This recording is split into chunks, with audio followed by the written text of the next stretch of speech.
우리가 그리스도와 교제하기 위하여 지고하가 결코 문제가 되지 않습니다. 외모의 추와 미와 관계가 없습니다. 나는 너무 추하게 생겼으므로 하나님이 나를 사랑하지 아니할 것이다.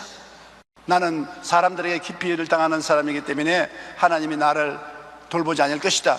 그런 말을 한 사람이 있는데 그럴 필요 없습니다.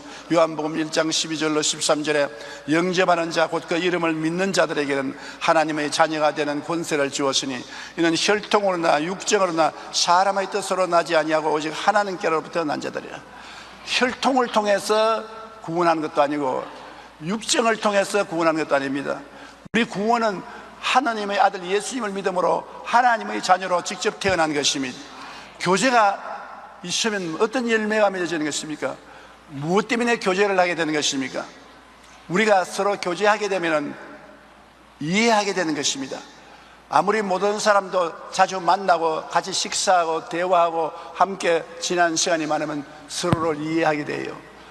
내가 저 사람을 알고 저 사람이 나를 아는 이해가 되는 것입니다. 로마서 12장 16절에 서로 마음을 같이하며 높은 데 마음을 두지 말고 도리어 낮은 데 처하며 스스로 죄인은 취하지 마라.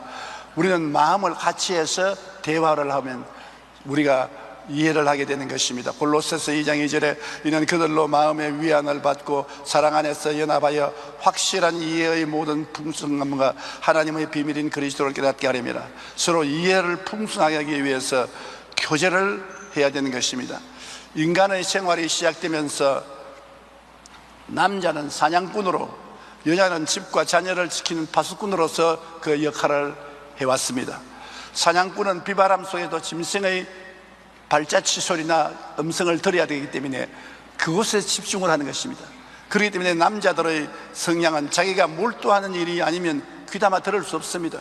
왜냐하면 바람 소리도 듣고 산울림도 듣고 새소리도 듣고, 그러면 자기가 잡아가야 될 짐승의 소리는 못 들어서 짐승을 못 잡습니다. 모든 다른 소리는 제껴놓고 짐승 소리만 귀를 기울여서 듣는 것입니다. 그러나 파수꾼의 역할을 해온 여자들은 집 안팎의 사소한 일 모두를 알아야만 가정과 자식을 지킬 수가 있습니다. 그래서 여자들은 남자와 달리 한꺼번에 많은 일에 관심을 기울여서 많은 것을 이야기할 수 있는 것입니다. 이와 같이 남자와 여자의 성향은 서로 상반되게 발달되어 그것이 갈등의 원인이 됩니다. 남자들이 집에 돌아오면 말을 안 합니다. 밥 먹고 가만히 있고 텔레비나 보고 신문 보고, 부인이 무슨 말을 해도 가만히 앉아서 고개만 끄덕끄덕하고, 아니 사람이 사람답게 보이지 않나, 왜 말에 대답을 안 하나, 그래 또 고개만 끄덕끄덕하고. 정말로 말 안 하는 사람은 두 마디밖에 안 한답니다. 밥도 자자. 남자들은 한 곳에 집중적으로 마음을 두고서 일을 했기 때문에 집에 돌아와서 여러 것을 다 관심을 가지고 알고 있는 부인과의 대화에 상대가 안 되어서 상당히 어렵게 된 것입니다. 그러나 하나님께서 여자를 돕는 배풀로 지어서 아담에게 주었으므로 두 사람은 같이 살아야 됩니다. 어떻게 살까요? 대화를 많이 해야 되는 것입니다. 서로 교통이 될 수 있도록 대화를 많이 해야 되기 때문에 남자들이 아내의 말을 많이 들어주고 그에 대한 대꾸를 해 주어야 되는 것입니다. 우리는 서로 양보를 하고 대화를 통해서 이해를 하게 되는 것입니다. 서로 교제가 있어야 서로 동정하게 되는 것입니다. 베드로전서 3장 8절에 너희가 다 마음을 같이하여 동정하며 형제를 사랑하며 불쌍히 여기며 겸손하며, 서로 교제가 있어야 이해를 하고 그 다음 동정을 하지요. 아무 교제가 없으면 동정이 안 되는 것입니다. 상대편의 생활이 아무리 고통스러워도 그것을 이해를 못하는데 어떻게 동정을 하는 것입니까? 빌레몬서 1장 5절로 6절에 주 예수와 및 모든 성도에 대한 내 사랑과 믿음이 있을 들음이니 이로써 내 믿음의 교제가 우리 가운데 있는 선을 알게 하고 그리스도께 이르도록 역사하느니라. 믿음으로 교제하고 서로 이해하게 되고 서로 동정하게 되면 믿음이 더 자라고 하나님의 사랑이 넘쳐나게 되는 것입니다. 우리가 잘못된 사람과 교제하면 잘못된 이해를 하게 되고 잘못된 일에 같이 동정을 해서 나쁜 길로 걸어가는 것입니다. 자녀들을 양육할 때 좋은 친구를 사귀도록 하는 것은 굉장히 중요한 것입니다. 좋지 않은 친구를 사귀면 그 친구들과 악한 것을 이해하고 악한 것에 서로 마음을 동정해서 악의 길로 들어가고 마는 것입니다. 맹자의 어머니가 맹자를 기를 때 시장터 곁에 자식을 기르니까 얼마 있지 않느냐, 맹자가 이거 샀어요, 물건이 쌉니다, 이거 샀어요, 이게 진짜입니다, 그러고 다닙니다. 엄마가 안 되겠다 싶어서 고요한 공동묘지 겉으로 이사를 가니까 얼마 있지 않다가 아이고 어째 나는 살고 통곡을 한 그런 장난을 합니다. 그래 안 되겠다 싶어서 엄마가 서당 근처에 집을 옮겨가니까 그때부터 하늘 전 따지 가물련 누르왕 한자의 문자를 외우기 시작하는 것입니다. 이와 같이 사람은 누구와 교제하는가에 따라서 이해와 동정이 달라지게 되는 것입니다. 굉장히 동정이 필요한 것입니다. 서로 교제해야 사랑하게 됩니다. 교제도 안 하는데 사랑할 때가 있습니까? 서로 이마를 맞대고 모든 일에 교제하면 마음속에 사랑이 생겨나게 되는 것입니다. 요한복음 13장 34절로 35절에 새 계명을 너희에게 주노니 서로 사랑하라. 내가 너희를 사랑한 것 같이 너희도 서로 사랑하라. 너희가 서로 사랑하면 이로써 모든 사람이 너희가 내 제자인 줄 알리라. 서로 사랑을 하자면 우리가 교제를 해야 되는 것입니다. 교회에 와서 서로 교제하고 구역 예배 서로 교제하고 봉사생활에 서로 교제하고 그러면 이해와 동정이 점점 쌓여지고 서로 사랑하게 되는 것입니다. 요한일서 4장 11절에 사랑하는 자들아 하나님이 이같이 우리를 사랑하셨은즉 우리도 서로 사랑하는 것이 마땅하다고 말한 것입니다. 그냥 무조건 하고 사랑하라 한다고 사랑이 되지 않습니다. 서로 교제가 있어야 사랑할 수 있는 것입니다. 옛날에는 결혼할 때 교제 없이 결혼했습니다. 그저 부모가 정해준 대로 남자는 여자를, 여자는 남자를 택해서 부부가 되어서 살았습니다. 근데 요 사이는 그런 것이 없어요. 요 사이는 남녀가 1년이고 2년이고 3년이고 서로 교제를 통해서 충분히 이해하고 서로 동정하게 되면 사랑이 싹트게 되고 그래서 결혼도 하게 되는 것입니다. 서로 교제를 해야 신뢰하게 되는 것입니다. 날 믿어주세요. 어떻게 믿어주십니까? 정치 계절이 되게 오면 이름 석자 모르는 국회의원 될 사람들이 많이 일어나서 나를 믿어주십시오, 나를 위해서 한 표를 찍어주십시오 하는데 뭘 했는지 알아야 믿어주지요. 도둑놈인지 사기꾼인지 올바른 정치인인지 선한 사람인지 나쁜 사람인지 어떻게 알아요? 교제를 해야지요. 평소에 국회의원으로 나오기 전에 그 동리나 그 도시에서 주민들의 유익을 위해서 많은 선한 일을 하고 착한 일을 해서 교제가 되면은 그 사람을 이해하고 동정하게 되고 사랑하게 되고 신뢰하게 되는 것입니다. 그리고 서로 교제해야 협력이 되지요. 일하는데 교제가 안 되면 협력이 안 되는 것입니다. 서로 잘 알아야 손을 같이 붙잡고 협력하지요. 빌립보서 1장 27절로 28절에 오직 너희는 그리스도의 복음에 합당하게 생활하라. 이는 내가 너희에게 가보나 떠나 있으나 너희가 한 마음으로 서서 한 뜻으로 복음의 신앙을 위하여 협력하는 것과 무슨 일이든지 대적하는 자를 때문에 두려워하지 아니하는 이 일을 듣고자 함이라. 이것이 그들에게는 멸망의 증거요 너희에게는 구원의 증거니 이는 하나님께로부터 난 것이니라. 우리가 한 마음으로 협력하기 위해서는 서로 교제가 있어야 되는 것입니다. 작가 은희경 씨의 관계라는 그런 인간관계에 대해 많은 공감을 줍니다. 그 글은 이렇습니다. 지금 눈앞에 저 난 모르는 사람이 피를 활활 쏟는다 해도 몇 분 후면 나는 다른 곳으로 시선을 돌리고 잊어버립니다. 그러나 만약 어떤 계기로 그를 사랑하게 되면 모든 것이 달라진다. 그가 고개만 조금 숙여도 내 가슴에 미어질 것이며 그의 시선이 가는 방향에 따라 행복해지기도 하고 불행해지기도 할 것이다. 특별한 사람이란 없다. 관계에 의해서 특별해질 뿐이라는 것입니다. 서로 관계가 없으면 그 사람이 어떤 일을 당했는지 무슨 상관이 있습니까? 우리가 신문지상에 보면 교통사고가 나거나 자연사태로서 목숨을 잃고 집을 잃는 기사를 읽습니다. 홍수가 나서 동리가 떠내려가고 수많은 사람이 죽는 것을 신문에 읽어도 별 관심이 없습니다. 우리는 그 성령과 교제하지 않기 때문인 것입니다. 그러나 그 일이 내 부모나 형제나 자식에게 다가오면 나하고 깊은 관계가 있기 때문에 굉장히 마음의 고통과 절망을 느끼게 되는 것입니다. 이와 같이 여러분, 교제해야 서로 올바른 관계를 수립하게 되게, 교제 없이는 올바른 관계를 가질 수 없습니다. 그리스도도 마찬가지입니다. 우리가 늘 예수님과 친밀한 교제를 나누면 예수님을 더욱 이해하게 되고 예수님을 사랑하게 되고 예수님과 함께 일하게 될 수 있는 것입니다. 어떻게 하면 예수 그리스도와 교제를 잘할 수 있습니까? 성경에는 성령의 인도를 받아야 예수 그리스도와 교제를 할 수 있다는 것입니다. 우리는 하나님을 알 수가 없습니다. 성령이 오셔서 우리 마음속에 영감을 주셔야 관심을 가질 수 있는 것입니다. 평소에 예수 그리스도의 복음을 들어도 아무 관심도 없던 사람도 마음에 성령이 임하시면 감동이 되어서 예수 그리스도를 믿게 되고 하나님의 자녀가 되는 것입니다. 고린도후서 13장 13절에 주 예수 그리스도의 은혜와 하나님의 사랑과 성령의 교통하심이 너희 무리와 함께 있을지어다. 성령은 하나님이 계획하시고 예수님이 몸짓고 피 흘려 흘리신 구원을 우리에게 이해하고 동정하고 사랑하고 믿게 만들어주는 것입니다. 성령의 도우심이 없이는 하나님 아버지도 예수님도 이해할 수 없는 것입니다. 그렇기 때문에 그리스도와의 교제하기 위해서는 먼저 성령님을 알아야 되는 것입니다.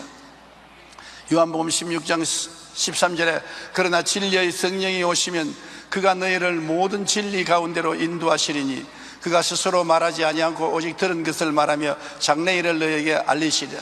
성령은 자기 자신에 대해서 말씀하지 아니하십니다. 언제나 하나님과 예수님에 대한 이야기를 하는 것입니다. 그리고 장차 어떻게 될 것을 우리에게 알려주시는 것입니다. 성령이 자신에 대한 이야기를 안 하기 때문에 성령이 계신지도 모릅니다. 그러나 성령은 바람과 같이 우리와 함께 계시고 우리 안에 계신 것입니다.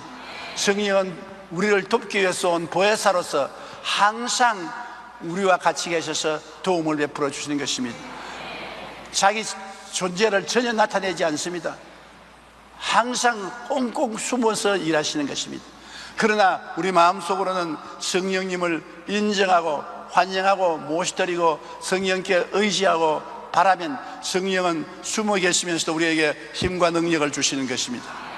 몇 해 전에 김우현 씨는 하늘의 언어라는 책에서 방언이야말로 하늘 문을 여는 하늘의 언어로서 성도가 이 세상에서 살아가는데 유익한 하나님이 예비하신 언어라고 강조했습니다. 김우현 씨는 방언을 통해 자신은 물론 주변 인물들이 변화되는 사건을 연이어 겪으면서 방언에는 상상을 뛰어넘는 놀라운 영적 비밀이 숨어 있다는 것을 강조했습니다. 그는 방언을 말하고 기도하는 채 체험을 하면 할수록 개인과 공동체에 유익을 주는 것으로 방언은 신앙생활에 반드시 필요한 체험임을 깨닫게 되었다고 이렇게 말했습니다. 방언은 성령께서 영어로 비밀로 기도하시는 것이므로 사탄도 알아들을 수 없습니다. 방언은 사랑의 비밀을 하나님께 구하고 나누는 미로입니다. 사탄의 방해 없이 아버지의 심장으로 곧바로 가는 것이 방언입니다. 방언은 성령님의 역사에서 가장 기초이며 놀라운 능력입니다. 우리가 예수님과 교제하는 가장 좋은 방법 중 하나는 바로 성령의 인도하심에 따라서 방언으로 기도하는 것이라고 말했었습니다. 그러므로 방언 기도가 신앙생활에 이처럼 유익하다는 것입니다. 방언은 마귀도 알아들을 수 없고 아무 이웃 사람도 알아들을 수 없고 하나님만 알아들을 수 있는 것입니다. 우리는 알지 못하는 일을 성령이 말할 수 없는 탄식으로 기도해 주는 것입니다. 그렇기 때문에 예수 그리스도와 깊은 교제를 하기 위해서는 성령 충만해서 많은 시간 방언으로 기도할 때 예수 그리스도를 깊이 이해하고 그리스도를 교제할 수 있습니다. 근데 마귀는 우리에게 방언을 못하게 합니다. 방언하기 싫어집니다. 방언하는데 힘이 드는 것입니다. 그러나 우리는 많은 시간 아는 말로 기도하고 방언으로 기도함으로 그리스도와 교제하는 놀라운 은혜를 받아야 되는 것입니다. 또한 예수 그리스도와 교제하기 위해서는 성경 말씀을 공부해야 되는 것입니다.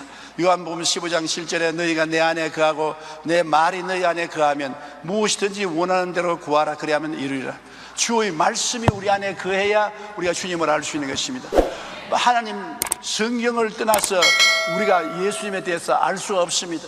성경 밖의 이야기를 하면 이단인 것입니다. 히브리서 4장 12절에 하나님의 말씀은 살아있고 활력이 있어 좌우에 날선 어떤 검보다 예리하여 혼과 영과 및 관절과 골수를 찔러 쪼개기까지 하며 또 마음의 생각과 뜻을 판단하느니라. 하나님 말씀은 살아있어서 우리가 말씀을 읽을 때 우리 마음속에 영과 혼을 잘라내고 분별을 하게 하고 지혜를 주고 총명을 주고 모략을 주고 재능을 주시는 것입니다. 그렇기 때문에 말씀을 통하여 그리스도와 교제할 수 있는 것입니다. 1850년 12월 6일 주일 영국의 한 도시가 심한 눈보라 때문에 교통이 두절되었습니다. 그날 한 청년이 날씨 때문에 집 가까운 교회에서 예배를 드리게 됐는데 그 예배당 목사님도 눈에 갇혀서 못 왔습니다. 몇 사람 얼마 안 모였는데 평신도가 대신 일어나서 설교를 합니다.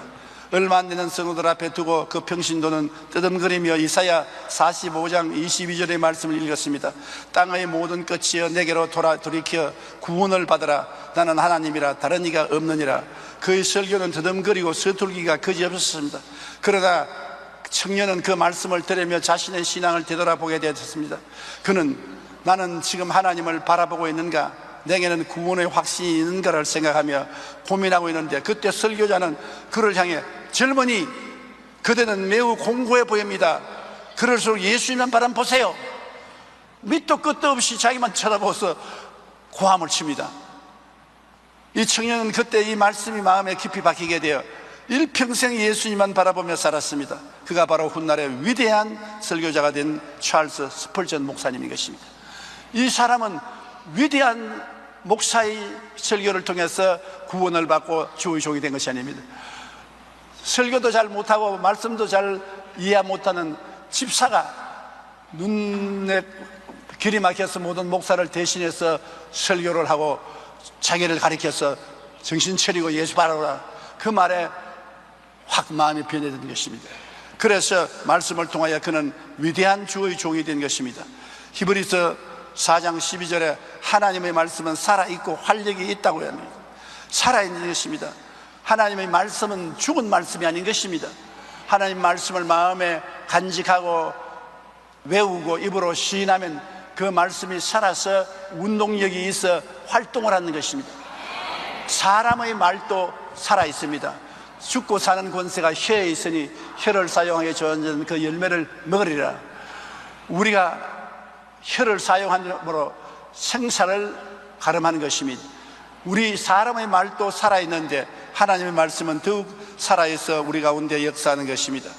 그 다음 예수님을 깊이 교제하기 위해서는 기도를 많이 해야 되는 것입니다. 마태복음 6장 6절에 너는 기도할 때 내 골방에 들어가 문을 닫고 은밀한 중에 계신 내 아버지께 기도하라. 은밀한 중에 보시는 내 아버지께서 갚으시리라. 우리 집에는 골방이 없는데요, 꼭 기도하려고 골방을 찾아가는 게 아니라 마음의 골방에 들어가라는 것입니다. 집중적인 기도를 하라는 것입니다. 기도하다가 텔레비도 틀어보고, 기도하다가 노래도 들어보고, 기도하다가 서로 잡담도 하고 또 그렇게 기도하고, 이렇게 하면 기도가 되지 않습니다. 우리가 어느 곳에 가든지 하나님 앞에 엎드려 기도할 때 예수님께 집중적으로 기도하면 그를 통해서 주님이 여러분에게 나타나는 것입니다. 데살로니가전서 5장 11절에 쉬지 말고 기도하라. 늘 마음속에 우리 기도할 수 있는 것입니다. 적극적 사고방식을 주장하며 유명하게 된 미국의 노만 빈센트 피일 박사는 누구든지 매일 아침 15분만 기도하면 인생에서 결코 실패하는 법이 없다고 말하는 것입니다. 아침에 일어나서 15분만 기도하면 인생에 결코 실패하는 일이 없다.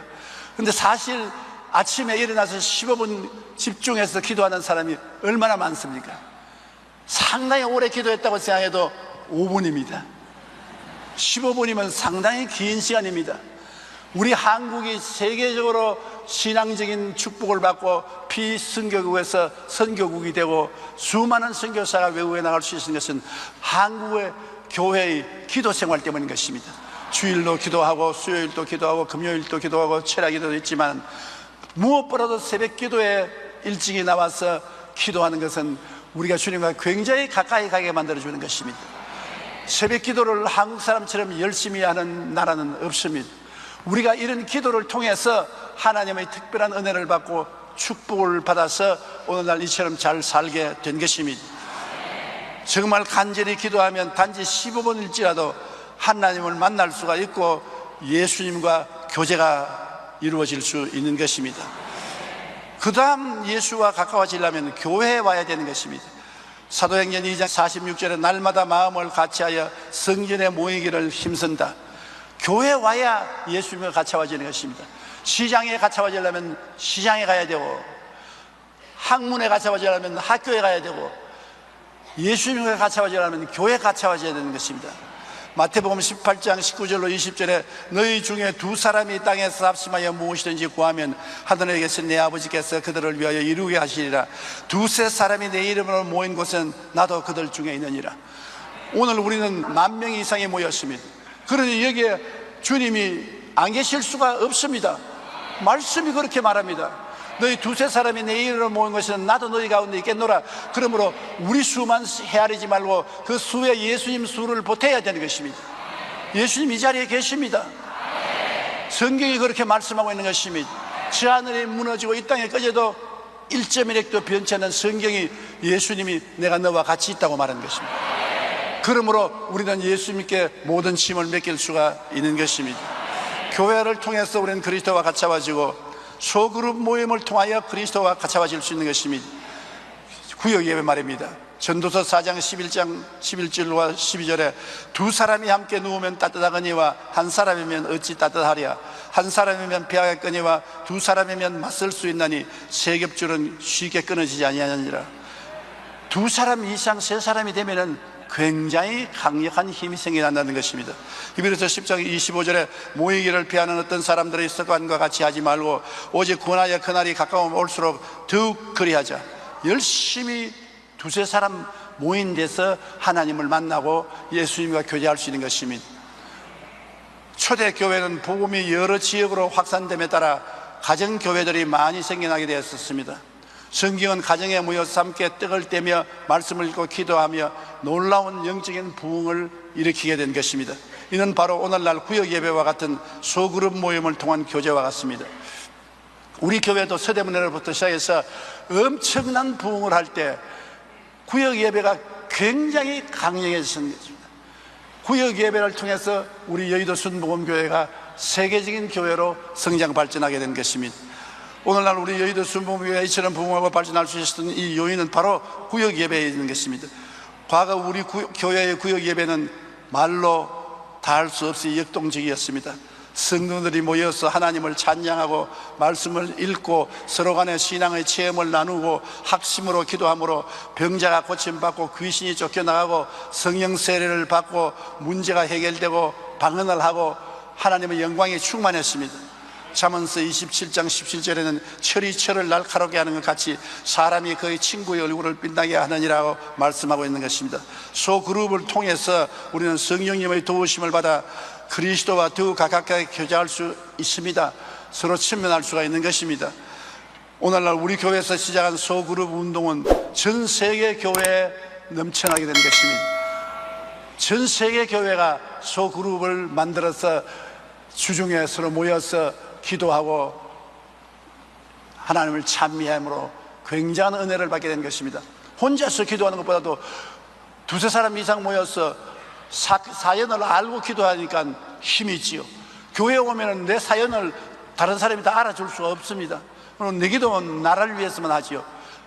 그러나 구역 예배 가면 누가 병들었더라, 누가 직장을 잃었더라, 누가 가정에 어려움이 있더라 알지요. 그러니까 그 소그룹이 힘을 합쳐서 기도하니까 하늘에 계신 하나님이 응답을 해주시는 것입니다.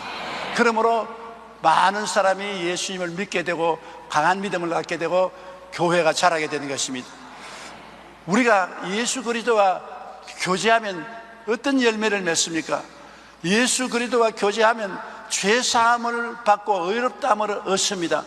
그리스도가 십자가에 못 박혀 몸짓고 피 흘린 것은 너의 죄, 나의 죄, 우리의 죄를 대신 청산하기 위해서 십자가에 못 박인 것입니다. 이 그리스도와 교제하게 되면 예수 그리스도의 보혈이 우리의 죄를 깨끗이 씻고 우리를 의롭다고 해줄 수밖에 없습니다. 골로새 1장 14절에 그 아들 안에서 우리가 속량고 죄사함을 받았다고 말하는 것입니다. 그리고 예수님과 교제하면 삶이 거룩해지는 것입니다. 예수님은 거룩한 하나님이신 것입니다. 거룩한 하나님이 예수 그리스도와 교제를 하는데 거룩 안 해질 수가 없는 것입니다. 우리가 술꾼하고 교제를 하면 같은 술꾼이 되고, 도박꾼하고 교제하면 같은 도박꾼이 되고, 방탕한 자와 교제하면 같이 방탕하고 방종하게 되는 것입니다. 학자와 교제하면 학문 같이 좋아하게 되는 것입니다. 그리스도와 교제하면은 하늘이 가까워지고 생활이 세상에서 멀어지고 하늘과 가까워지고 마음이 거룩하게 안 될 수가 없는 것입니다. 거룩한 영향력을 받게 되는 것입니다.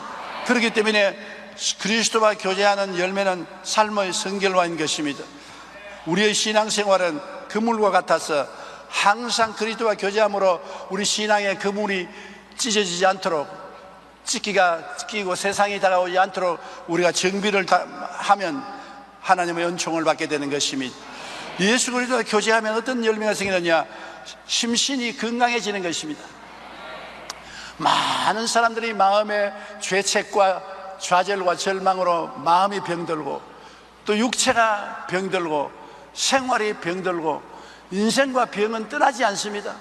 늘 병으로서 사람들은 고생을 하고 있는 것입니다. 이 병에서 우리가 확 틀어버리고 놓여나기 위해서는 치료자 되신 예수님을 만나야 되는 것입니다. 예수님이 마음속에 들어오면 좌절과 절망, 죄책에서 노여남을 받게 되고, 예수님의 말씀을 믿으면 용기와 힘이 생겨서 병하고 싸울 수가 있는 것입니다. 마음에 결심을 하면 병과 싸워 쓰게 됩니다. 마음은 그 병을 이기거니와 마음이 상하면 누가 저를 일으키겠느냐고 성경은 말하고 있는 것입니다. 그리고 예수님과 교제하면 우리는 자연히 우리 생활 속에 희망을 갖게 되는 것입니다. 저주에서 해방되는 것입니다. 못 살고 가난하고 실패하고 어렵더라도 주님이 같이 계시면 주께서 우리에게 새로운 용기와 힘을 주시는 것입니다. 고린도후서 8장 9절에 예수 그리스도의 은혜를 너희가 알거니와 제가 부유하신 자로서 너희를 위하여 가난하게 되심은 그의 가난함으로 인하여 너희를 부유케 하려 하심이라고 말하는 것입니다. 여러분, 고린도후서 8장 9절에 있는 이 말씀대로 주님의 부유한 하나님인데 우리 때문에 이 세상에 가난하게 되어서 말구유에서 침대를 삼아 어린아이 때 태어났고 목수의 아들로서 가난하고 헐벗고 굶주린 생활을 했습니다. 그가 가난하게 된 것은 우리로 하여금 그리스도 안에서 부유하게 되게 하려고 말씀한 것입니다. 사랑하는 자여, 내 영혼이 잘됨같이 내가 범사에 잘됨에 강건하기를 간구한다고 주님이 말씀한 것입니다. 그렇기 때문에 그리스도를 의지하면 나는 축복받을 수 있다. 아브라함의 복을 받을 수가 있다. 나는 잘될 수가 있다. 영혼이 잘되고 범사가 잘되고 강건할 수 있다. 일단은 믿음을 얻게 되고 또 그 믿음대로 되는 것입니다. 예수님과 교제하면 부활 영생의 천국이 마음에 뚜렷해지는 것입니다. 주님과 멀리하면 천당도 자꾸 멀어지고 주님과 같이 있으면 천국이 늘 가까워지는 것입니다. 데살로니가 전서 4장 16절로 17절에 주께서 호령과 천사장의 소리와 하나님의 나팔 소리로 친히 하늘로부터 강림하시리니 그리스도 안에서 죽은 자들이 먼저 일어나고 그 후에 우리 살아남은 자들도 그들과 함께 구름 속으로 끌어올려 공중에서 주를 영접하게 하시리니 그리하여 우리가 항상 주와 함께 있으리라. 우리가 이것을 잊어버릴 때가 많습니다.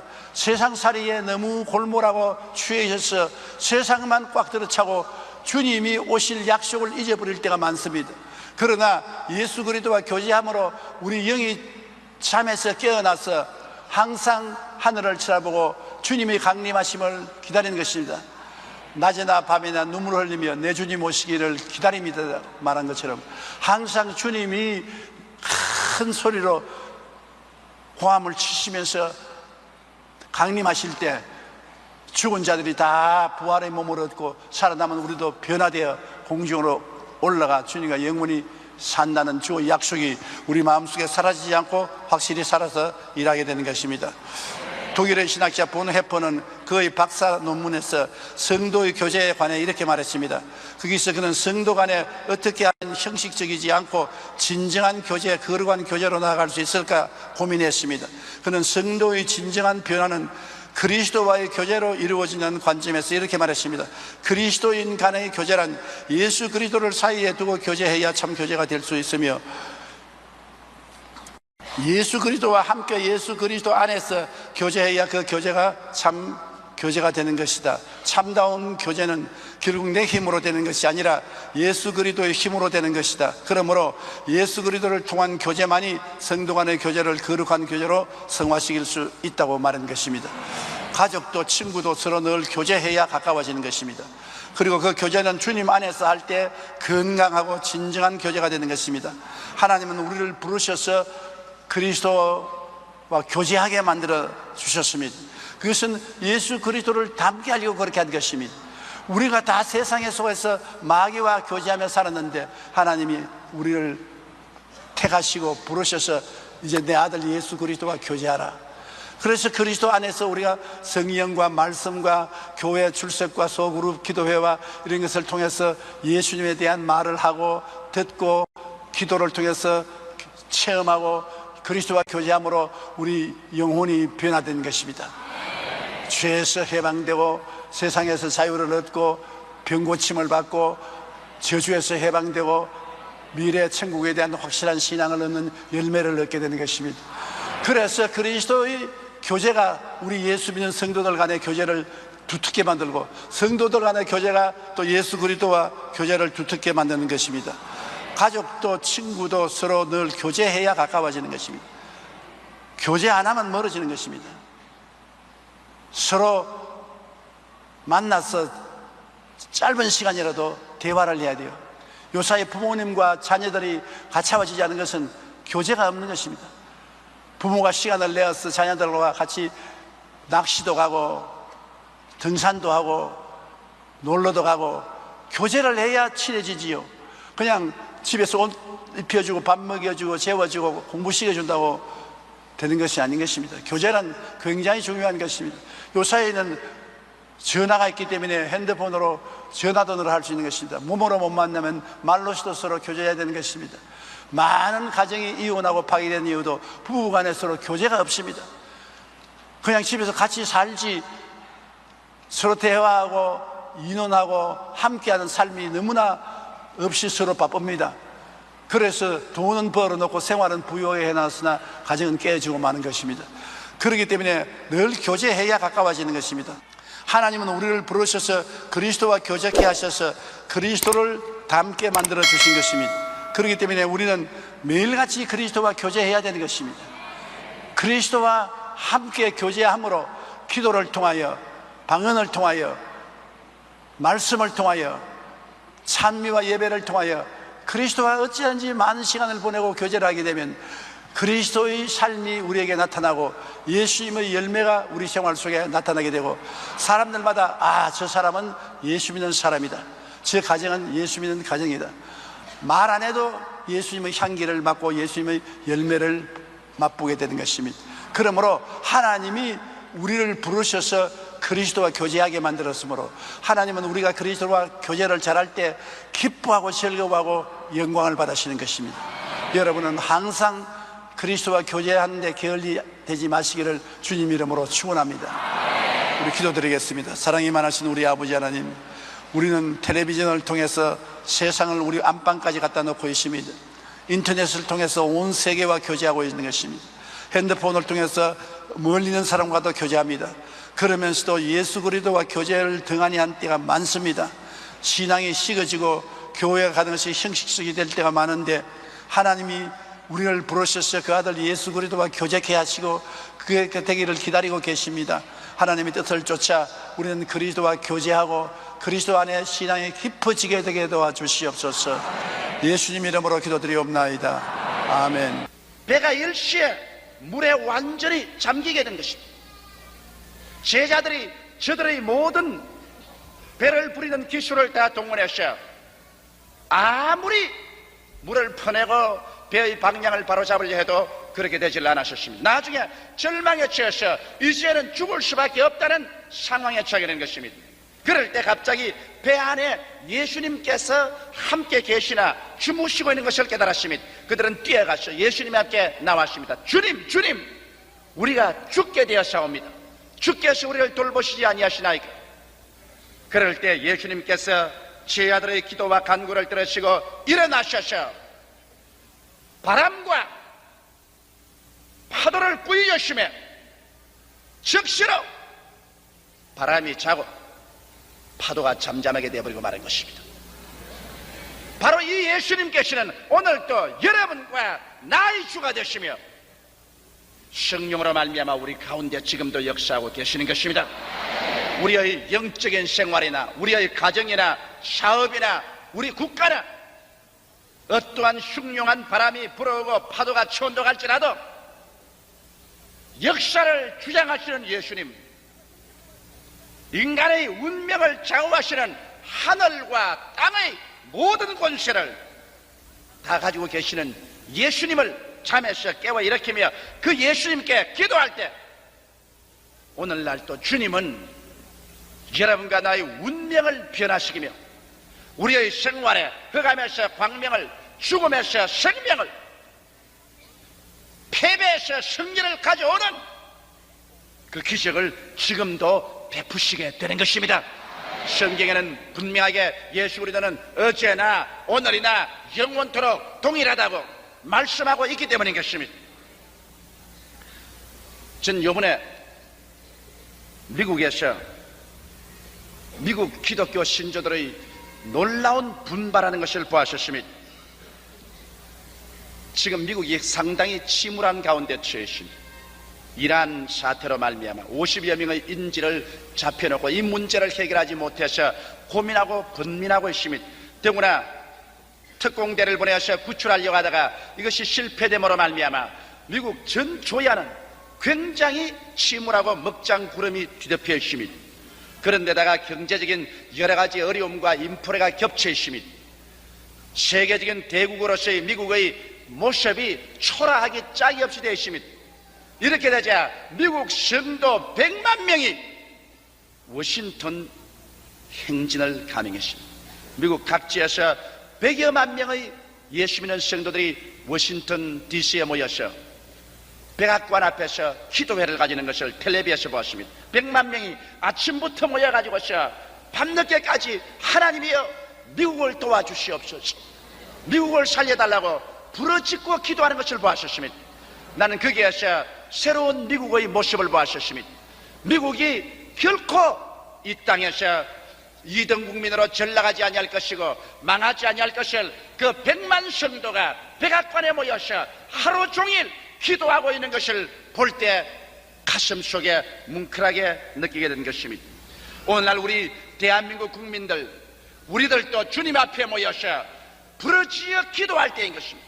어느 나라 민족이건 자기 조국과 민족의 구원을 위해서 기도해야 될 때가 오늘날 다가온 것입니다. 그러면 우리가 어떻게 기도해야 우리의 기도가 하늘에 상달되며 효과적인 기도를 할 수 있을까요? 제게 그러한 질문의 편지가 종종 날라옵니다.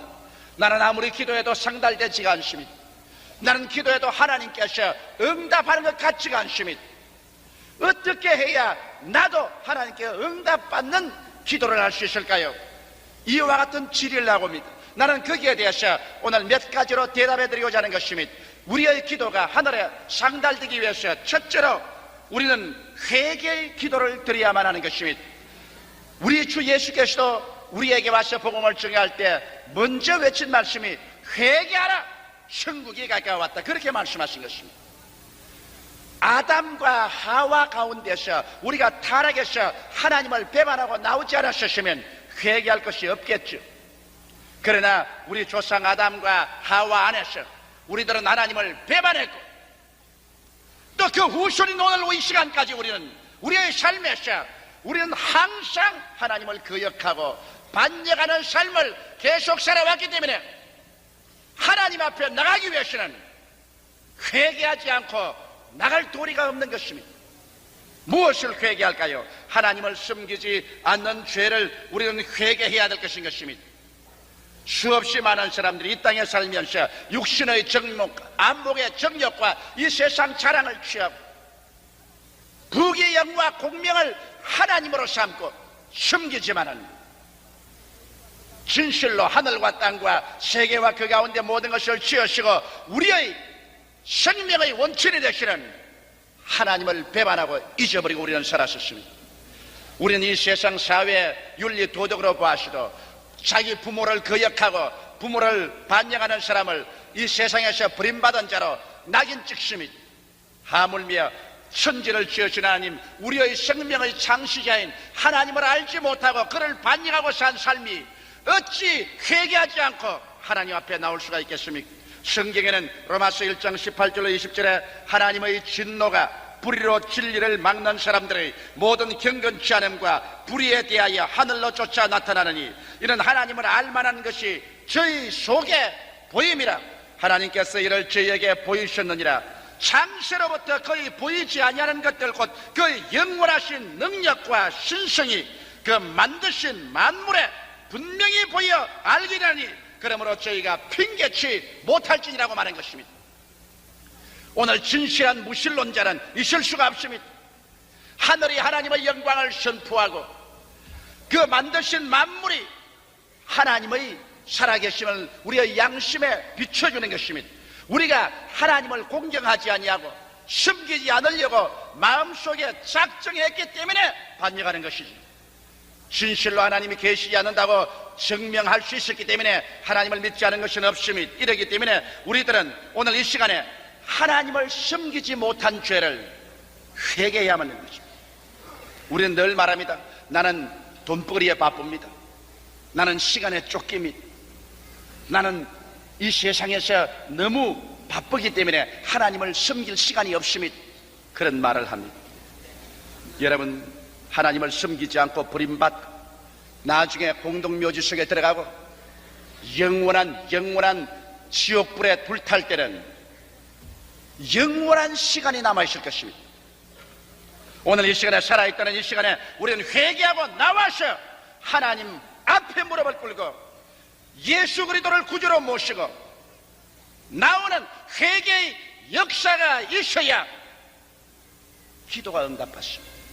내 문제만 해결받겠다고, 하나님의 도움만 받겠다고 임시 방편으로 나와서 부러지는 것은 효과가 없는 것입니다. 그뿐 아닙니다. 우리는 불순종의 죄를 회개해야 하는 것입니다. 히브리서 3장 18절에 또 하나님이 누구에게 맹세하사 그의 안식에 들어오지 못하려 하시느니요 곧 순종치 아니하는 자가 아니냐고 말했습니다. 이스라엘 백성이 모세를 따라서 애굽에서 나와서 광야를 지나 적과 꿀이어라는 카데스 바네아 국경지대까지 왔습니다만 계속해서 하나님께 원망하고 불평하고 불순종한 결과로 버림받고 마는 것입니다. 오늘날 여러분, 우리가 하나님 앞에 응답받은 기도를 갖기 위해서는 우리의 생활 속에 우리가 하나님을 반역하고 거역한 것이 없는가 생각하고 불순종의 죄를 회개해야 될 것입니다. 내가 무엇을 불순종했습니까? 이런 질문을 할 사람 되실 것입니다. 성경에 우리의 불순종과 생활을 알아볼 수 있는 가장 간단한 길이 십계명인 것입니다. 내 앞에 다른 신을 두지 말라, 우상을 만들지 말라, 내 이름을 망령되이 부르지 말라, 안식일을 거룩히 지키라, 내 부모를 공경하라, 살인하지 말라, 간음하지 말라, 도적질하지 마라, 내 이웃을 거짓 증거하지 마라, 이웃의 물건을 탐하지 말라. 이러한 하나님의 계명들을 우리 마음속에 비추어 볼 때 내가 과연 이 생활 속에 순종하며 살고 있는지 우리는 스스로 질문해 보아야만 하는 것입니다. 여러분, 오늘 안식일을 거룩히 지키며 성리를 지키기 위해서 이 자리에 나오셨습니다. 그러나 여러분은 부모를 공경하고 있습니까? 혹시 살인할 마음을 품고 이웃을 바라본 적이 없습니까? 혹은 간음한 적이 없습니까? 도적질하고 있지 않습니까? 이웃을 거짓 증거하여 함정에 빠뜨리고 내 스스로의 살인을 도모한 것이 없습니까? 이웃을 탐한 것이 없습니까? 우리의 마음속에 성령의 거울을 비춰봐서 그리끼는 것을 탐해하고 죄를 회개하고 순종해서 나올 때 주님께서 우리의 기도를 응답해 주시는 것입니다. 히브리서 4장 7절에 오랜 후에 다윗의 글에 다시 어느 날을 정하여 오늘날이라 미리 이같이 일러시되 오늘날 너희가 그 음성을 듣거든 너희 마음을 강팍하게 하지 말라고 그렇게 말하고 있는 것입니다. 우리가 하나님 앞에 기도할 때 주님은 성령으로 말미암아 우리의 마음을 양심의 손가락으로 누르는 때가 많습니다. 이것을 우리는 뒤로 제껴버리고 난 다음에 하나님의 음성을 눌러버리고 난 다음에 그 다음 내 요구만 하나님께 와서 부르짖을 때 하나님이 응답할 수 없는 것입니다. 이러므로 오늘 이 시간에 응답받는 기도를 하기 위해서 순종의 제사를 드리는 여러분 되시기를 주의 이름으로 축원합니다. 그뿐 아니라 거룩지 못한 죄를 회개해야 되는 것입니다. 사무엘 살전 4장 3절에 하나님의 뜻은 이것이니 너희의 거룩함이라 이와 같이 말하셨습니다. 여러분, 예수 그리스도의 십자가의 피로 씻음받 성령이 우리 속에 와 있으면 성령은 거룩한 영입니다. 이러므로 우리의 생각이 거룩해야 되고 우리의 말이 거룩해야 되고 우리의 행동이 거룩해야 되는 것입니다. 우리의 구원은 삽시간의 믿음으로 말미암아 받습니다. 우리가 무슨 거룩한 행위나 율법을 잘 지켰기 때문에 구원받는 것이 아니라 예수를 믿음으로 말미암아 십자가 보혈 공로로 즉시로 구원받습니다만, 예수를 믿고 난 다음 우리 생활은 매일같이 성령의 도우심으로 말미암아 거룩해지기 위해서 끊임없이 노력하는 것이 우리 신앙의 과정인 것입니다. 생각을 거룩하게, 말을 거룩하게, 행위를 거룩하게 하기 위해서 회개하고 애쓰고 힘쓰는 것이 우리의 신앙의 과정인 것입니다.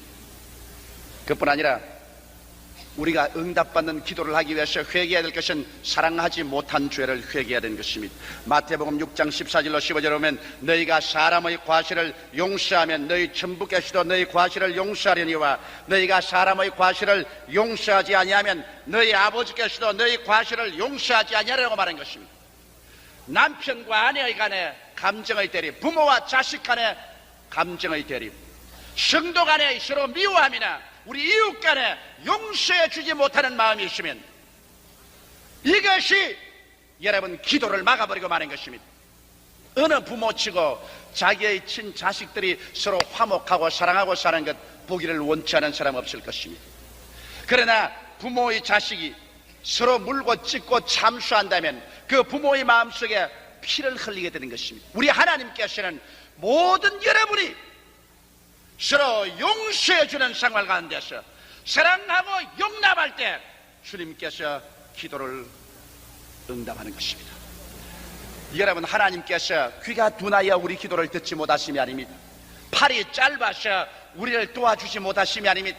우리와 하나님 사이에 죄악의 담이 막혀있기 때문에 하나님께서 우리를 듣지 못하시는 것입니다. 이사야 1장 15절로 19절에 이와 같이 외치고 있는 것입니다. 너희가 손을 펼 때 내가 눈을 가리우고 너희가 많이 기도할지라도 내가 듣지 아니하리니 이는 너희 손에 피가 가득함이라. 너희는 스스로 씻으며 스스로 깨끗하여 내 목전에서 너희 악업을 버리며 악행을 그치고 선행을 배우며 공의를 구하며 학대받는 자를 도와주며 고아를 위하여 신원하며 과부를 위하여 변호하라 하시느니라. 여호와께서 말씀할 때 오라 우리가 서로 변론하자. 너희 죄가 주홍 같을지라도 눈과 같이 휘어질 것이요 진홍같이 붉을지라도 양털같이 되리라. 너희가 즐겨 순종하면 땅의 아름다운 소산을 먹을 것이라고 말하셨습니다. 여러분, 오늘 이 시간 여러분과 내가 하나님 앞에 진실로 우리의 죄악을 회개하고 스스로 씻고 정결하게 하고 난 다음에 하나님 앞에 나올 때 하나님은 우리의 기도에 응답하는 것입니다. 둘째로 우리는 감사와 찬양의 기도를 가지고 주님 앞에 나와야 되는 것입니다. 이 세상에 사는 사람들도 은혜에 대해서 감사하지 못하는 사람보다 더 무지막지하고 비인간적인 것은 없습니다. 여러분, 이 세상에서 수많은 사람들이 은혜를 받고 난 다음에도 은혜를 받은 것을 무관심하게 잊어버리는 사람이 많습니다. 은혜를 잊어버리는 사람은 더 이상 은혜를 받을 수 있는 자격을 상실하는 것입니다. 부모의 은혜를 잊지 말아야 되는 것입니다. 형제간에 서로의 은혜를 잊지 말아야 되는 것입니다. 그러나 일반적인 사람은 은혜를 받고 난 다음 그 은혜를 무시해버리고 마는 것입니다. 또 못된 사람은 은혜를 받고 난 다음에 은혜를 원수로 갚습니다. 은혜 받은 것을 자기가 인정하지 않으려고 은혜 받은 만큼 물고 찢고 원수로서 대적하는 못된 사람들도 있습니다.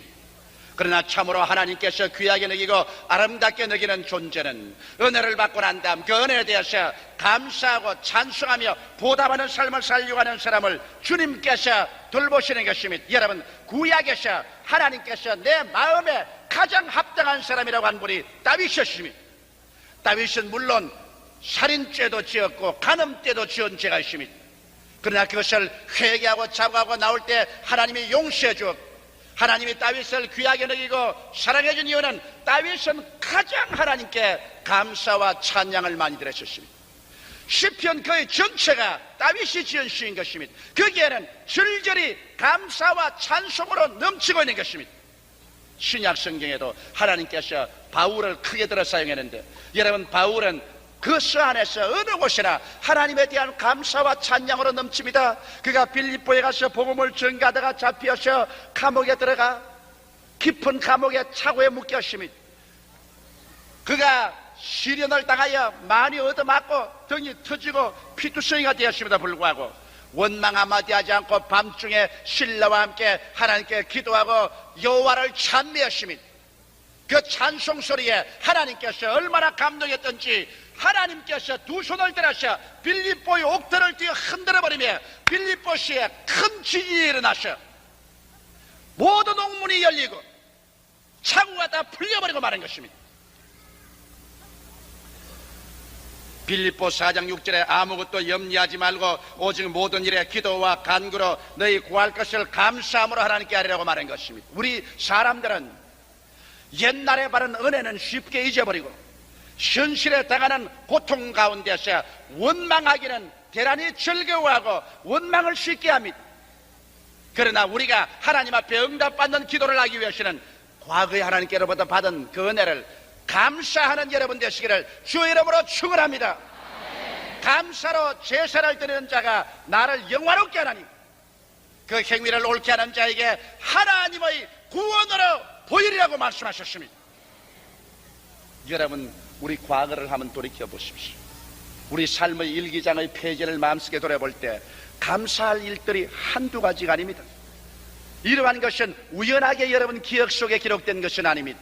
하나하나 덜 추원해서 우리 하나님 앞에 감사하고 찬양하고, 그리고 하나님께서 또다시 그 감사할 수 있는 위대한 조건으로서 응답해 주시기를 기도할 때 하나님께서 응답하시는 것입니다. 셋째로, 우리가 기도할 때 믿음의 기도를 해야 되는 것입니다. 수많은 사람이 요행을 바라고 기도합니다. 의심하면서 기도합니다. 불평과 원망하면서 기도합니다. 대개 제가 많은 편지를 받고 보면 왜 하나님께서 내게 응답하지 아니하십니까? 라는 그 편지에 원망과 불평이 꽉 들어차 있습니다. 대개의 편지에는 나는 하나님을 안 믿을까 봅니다. 이제 믿는 것도 지쳐버렸습니다. 이러한 내용들이 기록되는 것입니다. 이것은 불신앙의 기도를 했기 때문에 그것이 결과로 편지에 그렇게 기록되어 나오는 것입니다. 여러분, 히브리서 11장 29절에 믿음으로 저희가 홍해를 육지같이 건너시나 애굽 사람들은 이것을 시험하다가 빠져 죽었다고 말한 것입니다. 오늘 여러분, 우리 하나님 앞에 우리가 나와서 기도한다고 해서 모두 다 믿음으로 기도하는 것은 아닙니다. 믿음의 기도라는 것은 우리 하나님의 말씀을 알고 난 다음 그 약속 위에 서서 죽든지 살든지 흥하든지 망하든지 성하든지 쇠하든지 주의 말씀대로 될 것을 알고, 눈에는 아무 증거 안 보이고 귀에는 아무 소리 안 들리고 손에는 잡히는 건 없어도 믿음으로 계속 밀고 나가는 것이 믿음의 기도인 것입니다. 여러분, 믿음의 기도는 낙심할 줄 모르는 기도인 것입니다. 아브라함은 여러분 75세 하나님 앞에 아들을 달라고 기도한 것을 25년 계속해서 100세의 아들을 얻었습니다. 야곱은 하나님께 축복을 구하고 난 다음에 20년을 계속해서 기도한 결과에 40세에 큰 축복을 얻었습니다. 요셉은 17살에 종으로 팔려나가고 억울한 누명을 쓰고 감옥생활을 했지만은 그는 기나긴 13년 동안 낙심하지 않고 기도해서 애굽의 국무총리가 되는 것입니다. 모세는 40년 광야에서 조국과 민족의 해방과 구원을 위해서 기도했습니다. 하루가 아닌 40년의 기도에 그 나이 80이 되어서 응답을 받은 것입니다.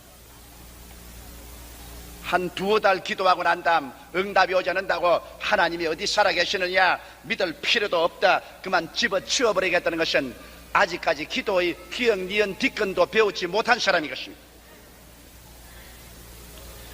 하나님께서는 어떤 때는 여러분 때를 따라 모든 것을 아름답게 하기 때문에 때가 오지 않았으므로 기다릴 때도 있습니다.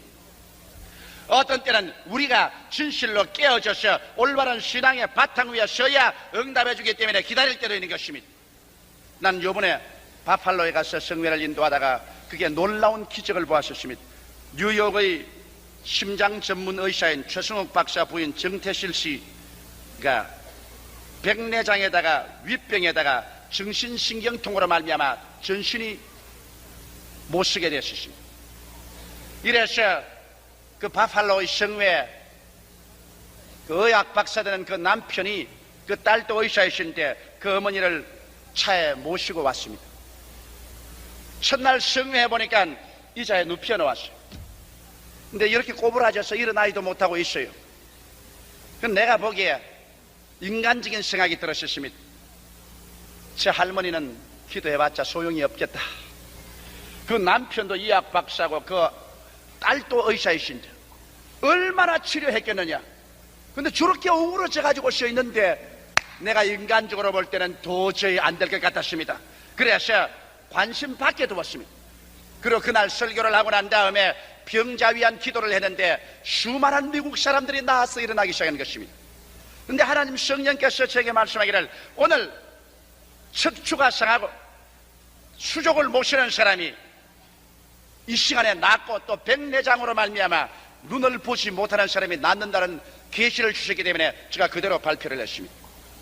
그러고 난 다음 간증을 하는데 병난 미국 사람들이 줄을 서서 간증하러 올라오고 있습니다. 그런데 그 최승욱 박사 부인 정태실 씨가 그 남편의 부축을 받아서 앞에 뜨고 와 서 있어요. 그 나는 안수기도 받으러 올라온 줄 알고 지금 안수 안 해요. 내려갔어요. 그러니까 아니 목사님 내 아내가 섰다고요. 일어나지도 못하고 걷지도 못한 아내가 서서 간증하러 왔다고요. 나는 그 말을 올바르게 못 알아들고 한 다음에 나중에 안수 받을 때는 갔어요. 아니요 목사님 나았습니다 그래요. 그래서 보니까 순식간에 장님이 되었던 그 백내장병이 나아서 눈을 환하게 보게 돼요. 사지백체가 말짱하게 나아서 서서 걷게 되고, 그래서 그 따님도 울고 손주들도 울고 뭐 전 가족이 울음판이 됐어요. 어떻게 해서 그렇게 하나님의 기적이 순간적으로 나타나냐고 보니까 그들은 믿음의 기도로서 꾸준히 참고 기도하는 것을 알게 된 것입니다. 그들은 제가 그게 와서 성회 열 때 은혜를 받겠다고 그 부인이 남편의 도움을 받아서 우리 최 목사님 지은 나는 할렐루야 아줌마였다를 무려 3번을 들었어요.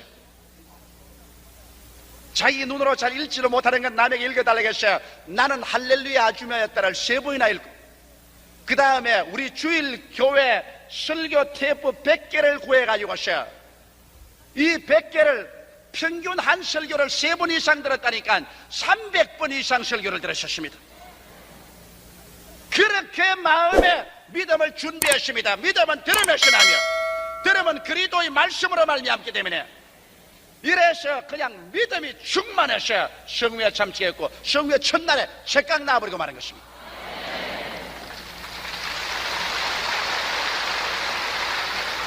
성경에는 야고보서 1장 6절로 8절에 말하기를 오직 믿음으로 구하고 조금 더 의심하지 말라. 의심하는 자는 마치 바람에 밀려 요동하는 바다 물결 같으니 이런 사람은 무엇이든지 주께 얻기를 생각지 말라. 두 마음을 품어 모든 일에 정함이 없는 자라고 말하고 있습니다.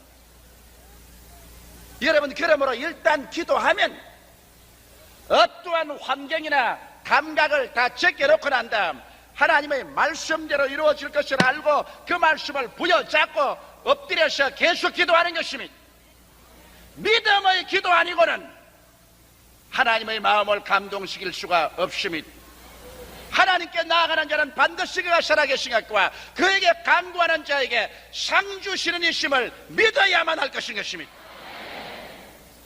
마지막으로 넷째, 인내의 기도를 할 줄 알아야 됩니다. 예수님께서 오늘 이 자리에 비유를 들어서 말씀하신 것을 보면 주께서 얼마나 우리가 지긋지긋할 정도로 인내로서 부르짖고 기도해야 될 것을 가르치고 있는 것입니다. 한 도시에 불의한 재판관이 있는데 그는 하나님을 두려워하지 아니하고 사람을 사랑하지도 아니하셨습니다. 그러나 억울한 일을 당한 과부한 사람이 그에게 가서 내게 대한 원한을 갚아주소서. 이 불의한 재판관이 이 과부의 호소를 들어줄 리가 없습니다. 하나님도 두려워하지 않고 사람을 무시하고 불의해서 돈밖에 모르는 사람인데 돈도 없이 와서 간청하는 이 과부의 간청을 들어줄 리가 만무합니다. 그러나 성경에 보니까 이 과부는 아침에도 가서 말합니다. 내 원수에 대한 원한을 갚아주소서. 그는 밀켜져버리고 무시를 당했습니다.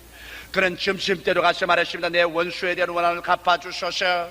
저녁때에도 가서 말합니다. 내 원수에 대한 원한을 갚아주소서. 이 재판관이 재판소에서 나오면 문간에 불어 기다리고 있다가 내 원한 원수에 대한 원한 갚아달라고 합니다. 집에 오면 집까지 따라옵니다. 그리고 밤새도록 대문 앞에서 자리를 깔고 기다립니다. 아침에 출근할 때 나오자마자 내 원수에 대한 원한을 갚아달라고 부르짖습니다. 하루 이틀 또 아닌 일주일이 지나고 한 달이 지나고 두 달이 지나고 계속하며 나중에는 이 재판관이 신경쇠약증에 걸려서 이젠 잠을 잘 수가 없게 된 것입니다. 잠자다가도 깜짝 놀랍니다. 그래서 그가 하는 말이 내가 이 부인의 원한을 갚아줘야 되겠다. 그렇지 않다면 내 스스로가 정신적으로 견딜 수 없겠다. 그래서 이 원수에 대한 원한을 갚아주었다고 말하고 있는 것입니다. 예수님이 이 비유를 들어서 우리에게 말씀할 때 얼마나 인내의 기도를 하라고 권면하는 것이라는 것을 우리는 알고도 남음이 있는 것입니다. 주께서 말씀하기를 하물며 밤낮 부러지는 택하신 자들의 기도를 하나님께서 들어주지 않겠는가? 오래 참으시겠는가? 그러나 내가 이 세상에 올 때 믿음을 보겠는가? 그렇게 말씀하셨습니다. 오늘날 사람들은 한 5분쯤 기도하고 난 다음 낙심하고 그저 한 두서너 달 기도해보고 안 되면 낙심해버리고 마는 것입니다. 우리가 일단 하나님께 응답을 받겠다고 결심을 했으면 하루가 지나고 열흘이 지나고 한 달이 지나고 1년이 지나도 낙심하지 말고 살아계신 하나님께 매어달려 기도해야 될 것입니다. 그럴 때 우리를 회방하는 공중의 권세자면 원수 마귀의 진이 다 무너지고 하나님의 응답의 사자가 위대한 응답을 가지고 여러분과 내 앞에 찾아올 날이 있을 것입니다. 하나님의 손길을 움직이는 자는 자기의 운명과 환경뿐 아니라 이웃과 세계와 역사를 변화시키는 것입니다. 올바르게 드리는 기도는 오늘날 또 하나님의 손길을 움직이고 있는 것입니다. 성경에 너희가 내 이름으로 무엇이든지 내 구하면 내가 시행하리니 이는 아버지로 하여금 아들을 인하여 영광을 얻으시게 하리 함이라. 내 이름으로 무엇이든지 내게 구하면 내가 시행하리라.